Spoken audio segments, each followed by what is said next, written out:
Challenge করে বললাম, এনসিপির সব নেতাকে আমি চ্যালেঞ্জ করলাম, ওপেন চ্যালেঞ্জ আজকে এই আলোচনার মাধ্যমে, তারা আগামী 2 মাসের মধ্যে বিলীন হয়ে যাবে।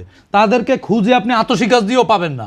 ইতিমধ্যে আপনি দেখেছেন না যে তাদের চরিত্র কি, নেতা তাদের কেন্দ্রীয় কমিটির সবাই জানে না তাদের চরিত্র কি। এই জুলাই অভ্যুত্থান তো আসলে জুন বা মানে জুলাই বা আগস্ট, এই 1.5 মাস বা 2 মাসের না, বা 36 দিনের না, অনেকে এটিকে 36 দিনের মধ্যে সীমাবদ্ধ করতে চায়।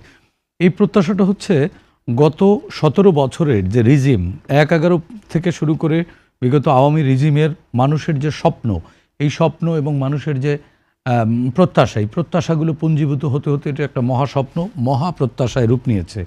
সেই জায়গা থেকে জুলাই গণঅভ্যুত্থান পরবর্তী বাংলাদেশে সাধারণ জনগণের তো বিশাল প্রত্যাশা ছিল, আবার বিশাল সম্ভাবনাও কিন্তু ছিল। সম্ভাবনা কিছুটা ফিকে হতে থাকে যাদেরকে ঘিরে প্রত্যাশা ছিল তাদের কর্মকাণ্ড এবং তাদের নানান ধরনের বিতর্কিত আচরণের কারণে। আমি প্রথমেই মনে করি কি যে জুলাই গণঅভ্যুত্থান পরবর্তী বাংলাদেশে জুলাই যোদ্ধা কিন্তু সবাই, এটি কোনো নির্দিষ্ট রাজনৈতিক দলের না। এখন অবশ্য অনেকে এটিকে ক্যাশ করতে চাচ্ছেন, অনেকে এটিকে পুঁজি করতে চাচ্ছেন। জুলাই গণঅভ্যুত্থান